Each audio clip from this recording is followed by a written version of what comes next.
কর্মসূচি পালন করে আসছি এবং তার ধারাবাহিকতায় কিন্তু একটা পে কমিশন গঠন হয়েছে এবং আমরা আশা করছিলাম যে অন্তর্বর্তীকালীন সরকারের সময়ে যে উদ্যোগ নিয়েছিল যে আমরা পে স্কেল পাবো, কিন্তু আমরা সেই 6 ফেব্রুয়ারি যে মহাসমাবেশে আমরা কর্মচারীরা যেভাবে লাঞ্ছিত হয়েছি, সারা বাংলাদেশের কর্মচারী এবং বিভিন্ন টিয়ার সেলে আমরা আহত হয়েছি এবং সেই জন্য তৎকালীন এই অন্তর্বর্তীকালীন সরকার ডক্টর ইউনূসকে আমরা ঘৃণা জ্ঞাপন করছি এবং তার মতো এই ঘৃণ ব্যক্তি বাংলাদেশে আর আসবে কিনা সন্দেহ।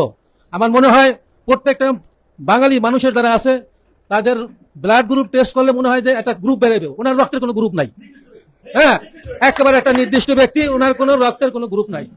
তো বর্তমানে নির্বাচিত সরকার আসছেন জনাব তারেক রহমান, আমরা তার বিভিন্ন কার্যক্রম এই কয় মাসে দেখছি এবং প্রতিটা ক্ষেত্রেই সে আশাব্যঞ্জক এবং কথা দিয়ে কথা রেখেছেন।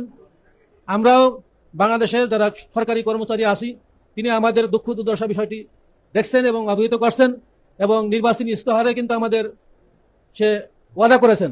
তা আমরা আশা করি এই সামনের 25, 26, 27 অর্থ বছরে আমাদের এই কাঙ্ক্ষিত নবম পে স্কেল প্রদান করে সারা বাংলাদেশের কর্মচারীদের দুঃখ দুর্দশা লাঘব করবে, এই আশাবাদ ব্যক্ত করে আমি আমার বক্তব্য শেষ করছি। আল্লাহ হাফেজ। মঞ্চে উপবিষ্ট বিভিন্ন সমন্বয়কবৃন্দ এবং সরকারি কর্মচারীদের বিভিন্ন সংগঠন থেকে জাতীয় নেতৃবৃন্দ, সবাইকে আবার বাংলাদেশ স্বার্থ থেকে 20তম গ্রেড সরকারি কর্মচারীদের পক্ষ থেকে সংগ্রামী সালাম এবং অভিনন্দন জানাচ্ছি। আমরা একটি চূড়ান্ত নীতিতে আমরা ঐকমত হয়েছি যে সারা বাংলাদেশে আপনারা জানেন যে 1 মে এটা আন্তর্জাতিক শ্রম দিবস, সারা বিশ্বেই এটা যথাযোগ্য মর্যাদায় পালিত হচ্ছে। আমরা সরকারি কর্মচারী যারা আছি, আমরা নির্দিষ্ট নীতিমালার আলোকেই এই শ্রম দিবসে আমরা শান্তিপূর্ণভাবে বাংলাদেশে রাজধানী, বাংলাদেশের মানে মুখ যেটাকে বলা হয়, বুক বলা হয়, সেই প্রাণপ্রিয় রাজধানীতে আমরা এটা পালন করার সিদ্ধান্ত গ্রহণ করেছি। তো সেই দৃষ্টিকোণ থেকে মানে আমরা বিশ্বাস করি যে এটা খুব দ্রুতই পালন করা উচিত। আমি আজকে বাংলাদেশ স্বার্থ থেকে 20তম গ্রেডের 64 জেলার প্রত্যেকটা কমিটিকে আমি উদার আহ্বান জানাচ্ছি যে স্ব জেলা এবং উপজেলায় তারা যাতে মানে যথাযোগ্য মর্যাদায় এই আন্তর্জাতিক শ্রম দিবসটা পালন করেন। এই জন্য আমি দাবি আদায় ঐক্য পরিষদের নেতৃত্বে বাংলাদেশ স্বার্থ থেকে 20তম গ্রেড সরকারি কর্মচারীদের পক্ষ থেকে আমি সবাইকে উদার আহ্বান জানাচ্ছি প্রতিটা জেলা এবং উপজেলায় যাতে এটা শান্তিপূর্ণভাবে এই কর্মসূচিটা পালন করে। আর আমরা যারা মানে আজকে এখানে একত্রিত হয়েছি সবাই মিলে আমরা ঢাকার মানে এই যে আমার প্রাণপ্রিয় মানে সমন্বয়ক সহ যারা আছেন তারা সবাই বলেছেন যে ঢাকার প্রেস ক্লাবে এটা আমরা শুরু করব সকাল 10টায় শুরু করব, এরপরে আমরা গিয়ে শেষ করবো, শাহবাগে গিয়ে শেষ করব এবং ওইখানে বক্তব্য হবে, এরপরে আমাদের আলাপ আলোচনা। সংগ্রামী প্রিয় ভাই বোনেরা, আপনারা জানেন যে আমরা দীর্ঘদিন ধরে সরকারের সরকারের সাথে আছি। বিগত 17 বছর আমরা মানে জুলুম নির্যাতিত এক মানে আমলাতান্ত্রিক হয়রানির মাধ্যমে ভেবেছিলাম যে আমরা যে সরকার বৈষম্য নিরসনকল্পের যে সরকার প্রতিষ্ঠিত হয়েছিল সেই সরকার আমাদের দাবিগুলো পূরণ করবেন, কিন্তু উনিও হয়তো বা কোনো কারণে পারেননি। সেটা হলো মানে এটা ব্যর্থতা। তবে মানে উনি আঙ্গুল উঁচিয়ে আগামী যে সরকার আসবে সেই সরকারকে দেখিয়ে দিয়ে গিয়েছিলেন যে সরকারি কর্মচারীরা ভালো নেই, খুব দুরবস্থায় আছে। এই অবস্থায় উনি একটা কমিটিও গঠন করে গিয়েছিলেন। সেই কমিটির মানে প্রকালনে আজকে যে নির্বাচিত সরকার হয়েছেন, আমাদের যে বর্তমান মাননীয় প্রধানমন্ত্রী, ওনার যে নির্বাচনী ইশতেহার, এই নির্বাচনী ইশতেহারে উনি উল্লেখ করেছিলেন যে আমাদের পে স্কেল দিবেন উনি সরকারে এসে।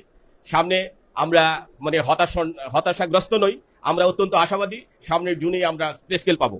তো সেই আশা এবং আকাঙ্ক্ষা ব্যক্ত করছি আজকে থেকে, এবং আগামী দিনে আমরা যাতে খুব দ্রুতই নবম পে স্কেল আমাদের ঘরে আসে। আমাদের যে দীর্ঘ 11 বছর এবং বিগত স্বৈরা শাসকের যে জুলুম অত্যাচার নিপীড়নের অবসান ঘটিয়ে আজকে যেহেতু গণতান্ত্রিক একটা মূল্যবোধের সরকার এই সমাজে প্রতিষ্ঠিত হয়েছে, আমরা এই সরকারকে সাধুবাদ জানাচ্ছি এবং সরকারের সাথে আমরা প্রত্যেকটা রন্ধে আছি, আমরা সহযোগিতা করার জন্য প্রস্তুত আছি। আমরা সহযোগিতা করব সরকারকে এবং সরকার আমাদের যে দাবি দাওয়াগুলো আছে এগুলো খুব দ্রুতই মেনে নেবেন, এই আশাবাদ ব্যক্ত করে সবাইকে আমার পক্ষ থেকে সংগ্রামী অভিনন্দন জানিয়ে এখানে আমার বক্তব্য শেষ করছি। আল্লাহ হাফিজ। বাংলাদেশ জিন্দাবাদ। বৈষম্যমুক্ত নবম পে স্কেলের জন্য আমরা আন্দোলন করে আসছি। আসলে আমরা এই আজকে 26 সালে উপনীত হয়েছি, কিন্তু আমাদের পে স্কেল আমাদের কপালে আজও জোটেনি।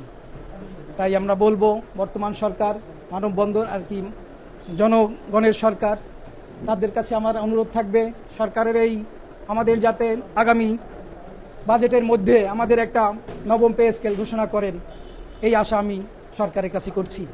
তার সাথে সাথে আমি এই বাংলাদেশের আনাচে কানাচের প্রতিটা কর্মচারী আহ্বান জানাবো, আপনারা এই আন্দোলনে শরিক হয়ে সারা বাংলাদেশে প্রেস ক্লাবের সামনে আপনারা 1 মে উপস্থিত হয়ে দাবি জন্য সোচ্চার হবেন। এই সোচ্চার এক কণ্ঠে আপনাদের দাবি থাকবে একটাই, সেটা হলো নবম পে স্কেল ঘোষণা করা, যাহাতে আগামী বাজেটে আমাদের নবম পে স্কেল ঘোষণা করা হয়। এই দাবি রেখেই আজকে আমি আমার সংক্ষিপ্ত বক্তব্য শেষ করছি। আসসালামু আলাইকুম।